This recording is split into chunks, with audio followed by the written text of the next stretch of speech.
So by way of introduction, my name is Dan Faltisco. So I know that there was another presentation earlier from SonicWall on cybersecurity threat landscape. So what I'm going to talk about today is a little bit more of the general stuff, and as well as some tips, some tricks on how you can help protect yourselves and your business. So let's talk about a little bit about, rip from the headlines. So I update this slide every couple weeks, because every couple of weeks there's something new. And if you've been paying attention to the news at all lately, we'll talk about some of the things you may not have heard of. Has everybody heard about this one where the Department of Justice indicted some, a series of a group of people that they found in Iran, actually, that they discovered, thank you very much, that they discovered had, hacked into various number of government agencies, school districts, stuff like that. So the reason I put this up here is a warning to all of you that, if you guys are in any kind of government agency or are attached to a government agency, right? These are a type of threat actor that are coming after you. And, and you would think Iran, Iran doesn't have a cybersecurity program. They actually have one of the more sophisticated ones out there in the world right now. Just as strong as North Korea is, just as strong as China is, just as strong as the U.S. is and Russia's. Iran has a great cybersecurity program, and of course they call it their cyber defense program, but you know what it really is doing, right? I'm sure everybody saw the news about Atlanta getting hit with ransomware, right? Yeah, a lot of people. So I put this in here to remind us that ransomware is not dead yet, guys. I know that the stories have been getting diminished as far as ransomware attacks. Compared to last year, obviously, there's been a diminition in the amount and frequency of ransomware attacks, but it's still very much a line of work for several guys, and it's getting a lot worse because it's so easy to take a piece of ransomware and on the dark web and just sell that as a service now. So we're starting to see these websites pop up in the various nefarious parts of the web, and where you can literally buy as a service a piece of ransomware. You give them a block of email addresses or whatever, and a price per email address. They'll go out and send it for you. They'll even deliver it for you. So, and then one of the people that clicked that link in Atlanta, obviously that spread, and they're using a lot of known vulnerabilities that have not been patched to spread around systems. So we'll talk about how you protect yourself later, but one of the major ways to protect yourself, patch your stuff, patch your systems, because that's how they're spreading these things. They're using vulnerabilities that should have been patched years ago. This is where I had to update this slide just recently, right? So 2 major breaches happened in the past month or so. Have you heard about any of these? So have you guys used fitness trackers? I got a nice little email in my Gmail account, from Fitbit saying, hey, by the way, your information may have been compromised in this breach. And then literally like 3 days later, I'm going on, looking at all the blogs that I read and stuff like that, and I see another article about Saks being hacked as well. So Saks, if you don't know, they're more than just Saks Fifth Avenue in New York City. They're also a big organization that owns companies like Lord & Taylor and Hudson Bay and those guys. They were compromised and credit card information was taken. Now, luckily in both of these cases, all the really super sensitive information was encrypted. Unluckily, there's a lot of stuff that's not so sensitive that was not encrypted, things like your name, your email address, and all that stuff like that. And I'm going to talk about a little bit why that's a significant thing in the future. So if I were to sum up, how we kind of feel right now in IT and security, right? This is perfect, right? There's a firestorm going on around us. And I talk to security admins all the time, people that are on the front lines of dealing with these solutions and trying to implement things to counteract what the latest threats are. And they implement one thing, and then next week there's something new that they have to worry about, right? So we're kind of stuck in this mode of self-defeatism, right? Where we're like, oh my God, what am I going to do next? So I just love this because it kind of sums up perfectly how these guys are feeling. But why are they feeling this, right? So there's several major trends, and these are trends that are macro trends that have been occurring for years now, but they're starting to become more forefront. Number one is there's just a plethora of new ways that a threat actor can break into your environment. As more and more devices are getting connected, right? IoT devices, your coffee maker in your break room can now be connected to the internet. Your refrigerator can now be connected to the internet. Your thermostat is now connected to the internet. Everything's getting connected to the internet. Great consumerized way of connecting things and making things easy to work with. The problem is these things are not developed with security in mind. So at the base OS level, very few of them are developed with any types of security countermeasures built in. So these are new vectors in your environment that threat actors can use to gain a foothold in your environment and from there spread to other more important things. Or just hijack these things and use them for something else, as we've seen last year with the huge rise of denial of service attacks using things like DVRs and security cameras and other internet connected devices that were just compromised. So another big one, and this is really an ongoing trend for the last several years, is the human factor. The fact that, and I'll talk about this a little bit more when we talk about what are your biggest vulnerabilities, it's your users. That ability to trust somebody and click that link, or to go on Facebook and download something or install an app that gives away a lot more information than you really expected. So, and that leads to my next point, which is the threat actors themselves. If you take a look at what they're doing, they're becoming much more sophisticated and much more targeted and determined in what they're going after. And I was actually just talking to somebody out there about this, but he was talking to me about how 15 years ago, post 9/11, he was working for a security company, and the biggest thing that they would advise their clients to do is just make yourselves harder than the next guy to be attacked. And that's how you protect yourself. Just make it harder for you to be attacked than whoever the next guy, and the threat actor will move on and go on to the next guy. That's no longer the case.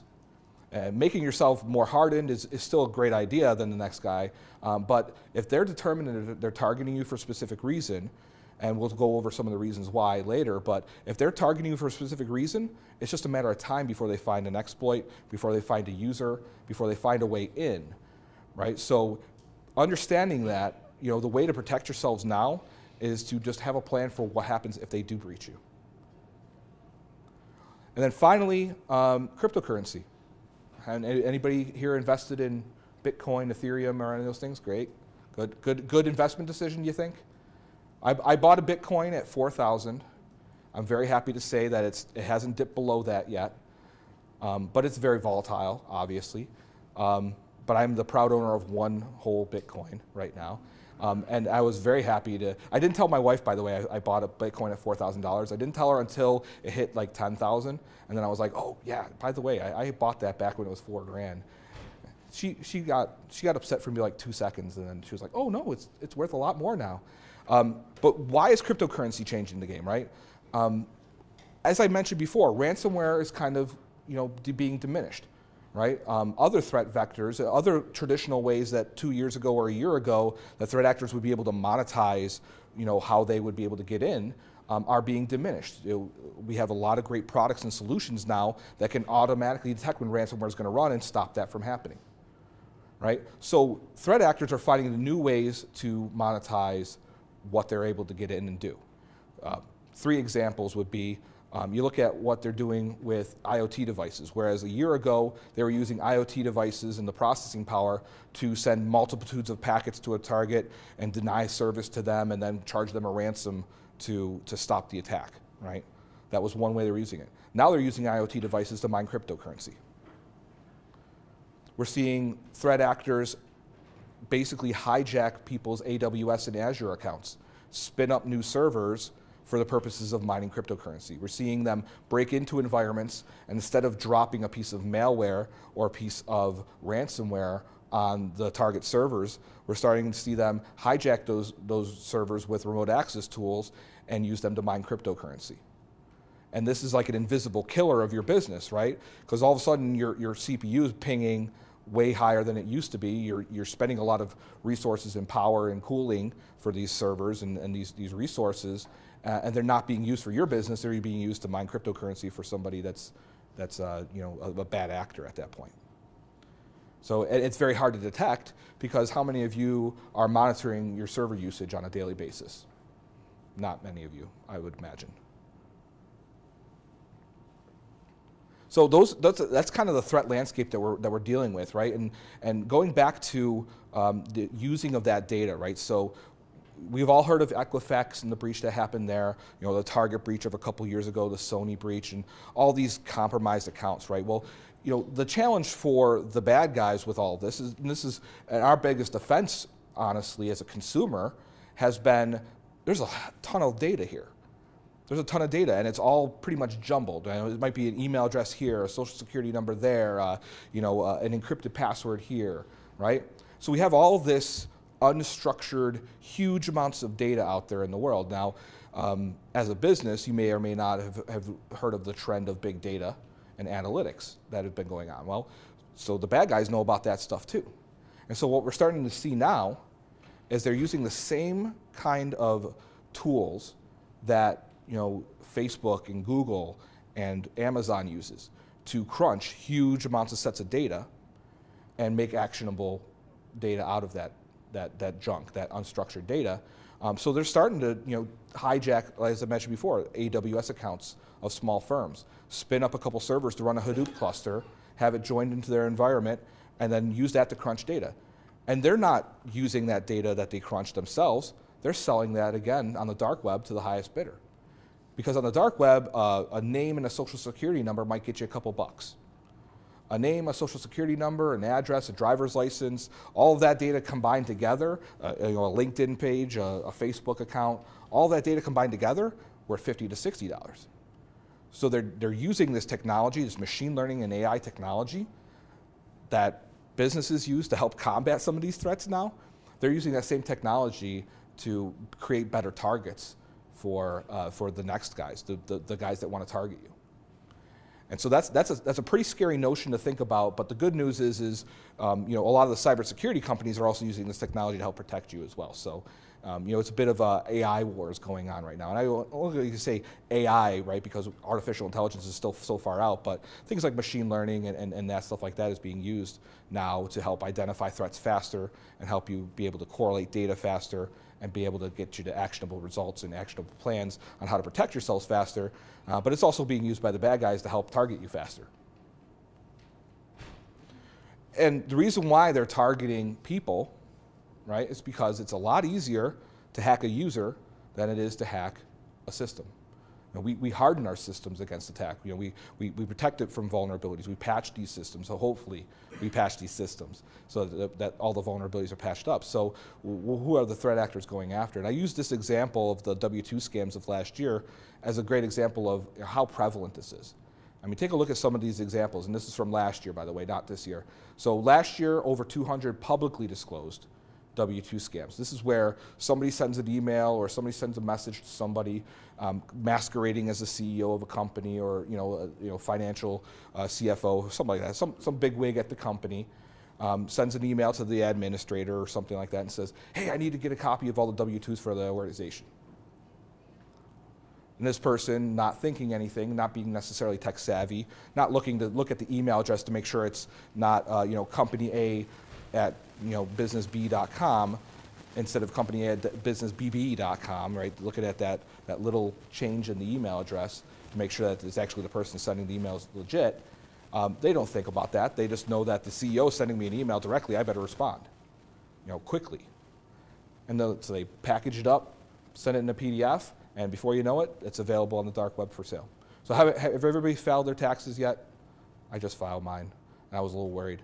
So a month ago, I gave the same presentation. I said, if you didn't file your taxes yet already, make sure somebody else has it filed them for you. That's no longer the case now. You probably would know if you've been a victim of this, but this is scary because, like I said, last year over 200. So far this year, there's been over 50, and we're only 3 months in. And it's not even the busy season for when the threat actors are doing this. A lot of these, of the 200 that happened last year, happened in the third quarter and the fourth quarter of last year. So we're going to see, I would hazard a guess we're going to see over 300 this year, the same exact type of a threat. And so we're not learning our lesson here, which is, check the email address, pick up the phone and call that person that sent you, an email to make sure that, they're actually who they say they are, right? Simple stuff. All right. cybersecurity is thirsty work, I gotta say. And my final point, no one's immune. I like to use this example because I could not think of a better example of that no one is immune type of methodology is than talking about Flathead County, Montana. Has anybody ever heard of Montana? I was joking. Flathead County, Montana, right? Small school district, about 3,000 kids, right? So relatively small, but big enough to have an IT department. They left a remote server open. Okay, so simple RDP, port 25, session open, so that their students, their faculty could log in and do things like report grades and stuff like that from home. Sounds simple, sounds like easy. Yeah, no problem. The problem is there are literally programs out there that will go out there and sniff on the web. You give it an IP address range, and it will go out there and sniff for open ports. It's like everybody has heard of the old war dialers from the 90s and stuff. I know I'm dating myself a little bit as far as that stuff. I used to use one of those, I know, cool bulletin board systems to connect to and stuff like that on modems. It's basically the same concept as that. You give it an IP address range from here to here, and it'll hit every single IP address publicly accessible, and probe port 25, probe port 80, probe port, all the common ports that are being used that are unsecure, and then report back to the person that sent the command. Hey, by the way, this server over here, this IP address, port 25 is open and unsecured. Then from there, it's just a matter of time before they can get in. They just have to find the right program, so they use Microsoft Remote Desktop Protocol, connect to it, brute force a password, or better yet, go on the dark web and see if anybody in that county has a password that they can use, and then they're in.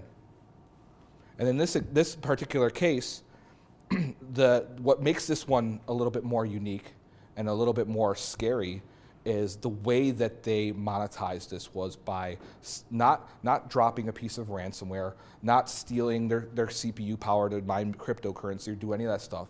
They stole their data, and then they sent a text message to the superintendent of schools for that district, a text message to his personal cell phone address, and said, "We have your data, ha ha ha," right? It's pretty scary. Imagine the principal, sitting down for dinner one day and then he gets this message, And by the way, through forensics, they were able to determine that this is actually a hacker group back in Ukraine or Romania or something like that. So these guys aren't even local. They're not. It's not like somebody knew these guys or anything like that. They just found them on the web through a simple search. They sent an extortion demand of $70,000 initially, and said if you don't reply to this demand within 21 days, the price is going to go up. As of the time that I did some research on this, it was at $150,000. They still haven't paid their ransom, but of course they had a lot of town meetings. And I don't know about you, but I've been to a couple town meetings in my local area. I've never seen this many people in a town meeting in my life. So you can imagine how scared these people are about what these guys are doing with our data. And so, like I said, this really goes to the point of you think you might be like safe because you're small. Well, you're not. All it takes is one mistake that you have to do to open yourselves up to anybody in the world getting access to your stuff. And that brings me to my next point, which is, when we break it down, really, security lapses occur when one of two things happens, right? It's when somebody fails to do something they should have, right? Or when somebody does something that they shouldn't have done, right? So failing to do something you should have, failing to protect that open port, failing to use a different type of VPN maybe, right, for logging into your server. Or on the other side of that, somebody doing something they shouldn't have done, clicking that link that they shouldn't have clicked, sending that email back with the W-2s that they shouldn't have sent, right? To break it down even further, it's really about our ability to trust. Our ability to trust ourselves in that, I implemented that firewall, so it's got to be secure. Or our ability to trust our users to not click that link. I put that link in there. Click here to find out more, right? And it goes to a bogus site, hahagotcha.com or something like that. So we have to start thinking differently about how we're going about this. I love this slide because everybody gets a giggle out of it. So, y'all see it, right? Y'all see where the problem here is. Now, to that person that set up that bike chain, right, he thought he was protected, right? So in business, we call this, we call it operational bias, right? This is that ability to say, I set up this system, I set up these profiles and policies, I did this, so of course we're secure, right? And unless you have the ability to have an outside third party come in and evaluate you, which is one of the number one things I recommend you do. Have somebody else take a look at this. We call it red teaming in the security realm, right? Where you have a team of people, security experts, they'll do a penetration test, they'll do a social media check, right? They'll come in and they'll take a look at, your defenses and see how well you are and then tell you, you need to shore this up, you need to do this, right? It's a great way to evaluate your security posture and to also challenge yourself. If you're a security admin, right, this hardest thing to do is to take a look in the mirror sometimes and realize I'm not as secure as I thought I was, right? So have somebody else come in and tell you that, right? It's always a good idea. And so when we talk about thinking like a threat actor, right, I want to profile, what are the major types and who they target, right? So I break it down into 4 main categories of threat actor types, right? We have state-sponsored. We talked about that, right? Iran, North Korea, China, right? Everybody's got one. Every major country right now has some type of cybersecurity program. I mean, there are countries in Kenya that have them, right? Ivory Coast has their own cybersecurity program, right? So every major nation state has some kind of a cybersecurity program. They usually brand it as cyber defense, right? But really, sometimes it's not used for defense. It's used for proactive reaching out and doing things, right? And so we have what we call state-sponsored threat actors.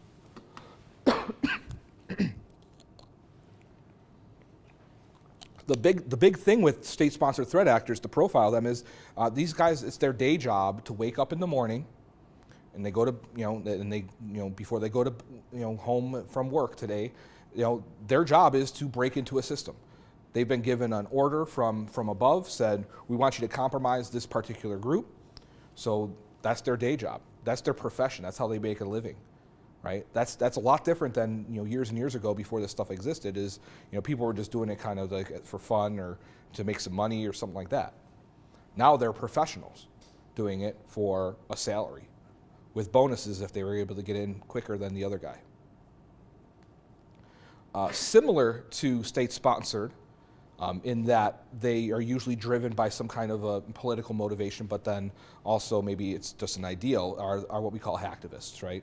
These are the guys that, they can target you for whatever reason. Maybe they don't agree with what you did. Maybe they don't like, the particular way you do business. Maybe they just want to expose your secrets because that's fun for them. Right? So these guys really are pretty much wild cards, but the problem with them is they have a lot of resources behind them because they're semi-organized, but they're also anonymous, and not to use a pun, right? Because one of the major groups is a group called Anonymous, right? But they hide behind that anonymity, right? And it's very hard to understand where that line gets blurred, right? Because sometimes hacktivist groups can be attributed to state-sponsored groups or organized crime groups, so it's very hard to kind of nail those guys down. But really where I kind of label them is in, who are they going after and why? Are they going after anything for a monetary reason? No. They're usually going after them for political or ideological reasons.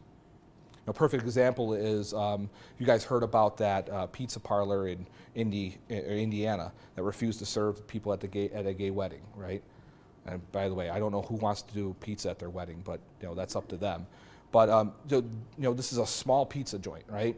And they have an external facing website, and that's about the cusp of their business, right? But they're just a mom and pop shop.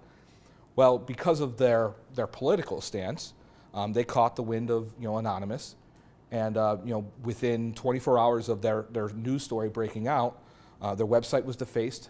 All the personal information of all the people that worked there was publicly accessible, and that's scary. I mean, you're running a pizza joint. You're not talking about IT security in a pizza joint.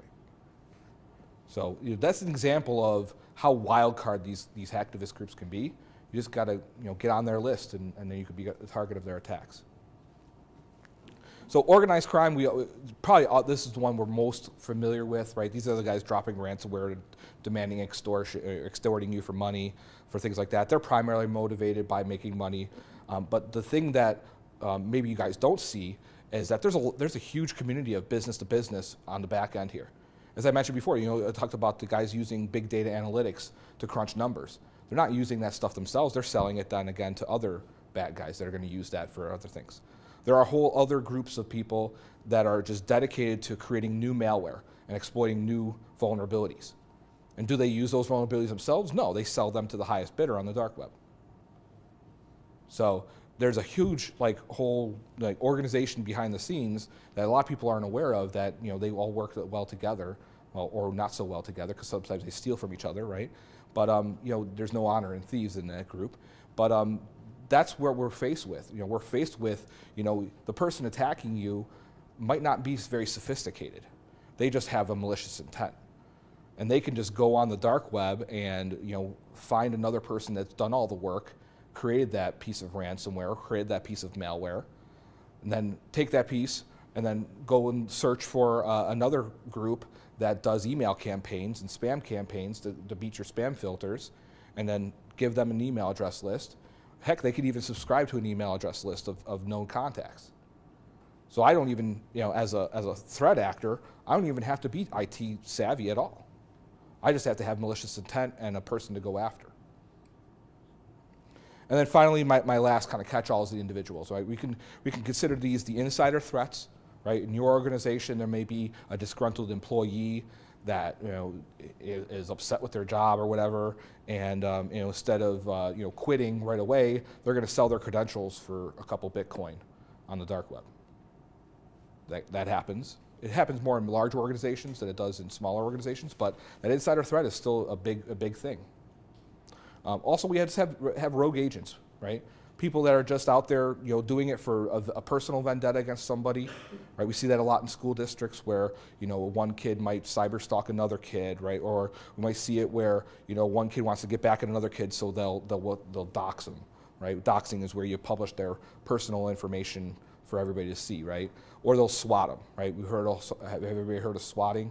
Well, we'll call in a fake threat to the cops, right? That recently happened and somebody actually got killed, just over a video game. Guy called in a fake bomb, or not a fake bomb threat. He called in, yeah, he was masquerading as, hey, I got my family hostage, I'm gonna kill them all. Cops show up at his doorstep. He doesn't know what the heck is going on. He's like, what the heck is a SWAT team doing here? They break in, he makes a move that he maybe shouldn't have made, and they shoot him dead. Scary, but these rogue individuals do exist, and that's something that can happen. Again, it's not necessarily having to be IT savvy, it's about having malicious intent. Who do these guys typically target, right? So look at where you might fall in this category, right?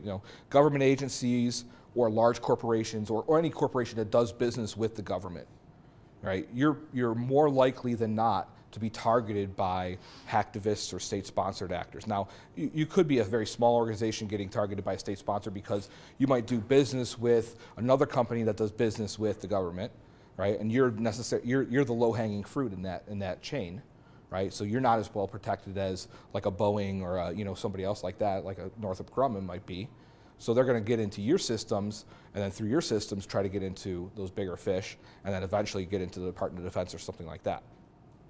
So even as a small organization, you do have to be aware of them. Just know that you're not necessarily always going to be the target of them. As a smaller organization, you're probably going to be most concerned with organized crime and people trying to monetize threats to your environment.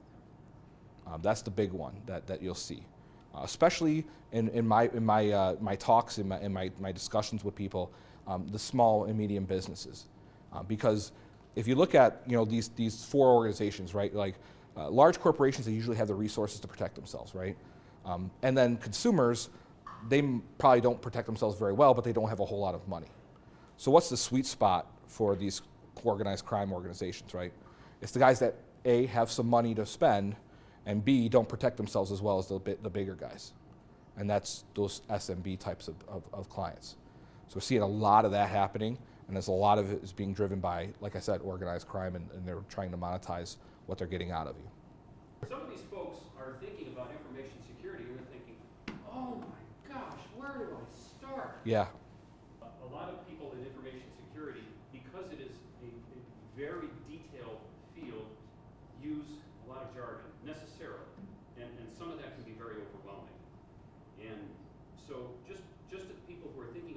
how do I get started? How Yeah. do I begin a program in my company? Do I hire somebody? Do I shop for a company? How do I get started? Yeah, I would say partner with somebody that knows what they're doing in security. You don't necessarily have a dedicated IT staff or even a dedicated security staff to do this stuff. So finding a good partner is a good option. Probably the best option I could tell you. If you were looking for what two things could I do to protect myself the most, it's about protecting your vulnerabilities. So patching your systems. This is something you could do for free, right? Patch all your systems, make sure all your systems are up to date and that any known vulnerabilities are patched, and then protecting your users. Whether that be with a training regimen to get them to train not to do something, or with hardened identity protection, such as like two-factor authentication is a big one. So protecting their passwords by implementing two-factor authentication or something like that. But protecting the users and protecting the vulnerabilities, the known vulnerabilities, are the two major things you can do from the beginning as a very easy way, low-cost way, right, to harden your defenses, because that's where a majority of the attacks are targeting. They're targeting known vulnerabilities, they're targeting users. So those are the two main things you can focus on, at least as a beginning, and then go from there, what I'm going to talk about next, which is having a plan for everything. Not just saying, well, I'm just going to stop them from coming in, right? Because as I mentioned before, they're determined. They're going to find a way in if they want to. And the more resistance you put up, the more they're smacking their lips going, wow, they got to have something good. So just stopping them at the infiltration phase doesn't really help. You mentioned cryptocurrency. Are there any threats that you've observed that are really on the rise now that you think are going to become even more prevalent in the next 2 years? Yes, I think what we're going to see is a lot more cloud-based threats because they're starting to leverage those resources than trying to get into your systems and hijack them. A lot of more attacking clouds that people have actually subscribed to. attacking your cloud. Yeah. So a lot of organizations are moving to this hybrid model, right? Yeah. So a lot of people are moving to this hybrid model of, we're going to have some stuff on site, but then we're going to leverage AWS or Azure or something else like that for majority of everything else. Well, the problem is how do you secure that account? How do you secure that those resources that are up in the cloud? How do you stop your users from just using a cloud service that you're not even aware of, right? We call that shadow IT, right? Those are all things you have to worry about, right? So there's a new technology called CASB, right? Cloud Access Security Brokers, right? That they're helping from a solution perspective address that. That's going to be something that you're going to want to look into in the near future. I'd say not ready for prime time right now, right? But in the next couple years, as to your point, cloud-based threats, people hijacking your clouds, people taking your cloud, or people within your own organization using cloud resources that you're not aware of and thereby compromising you potentially. Those are all things to be worried about.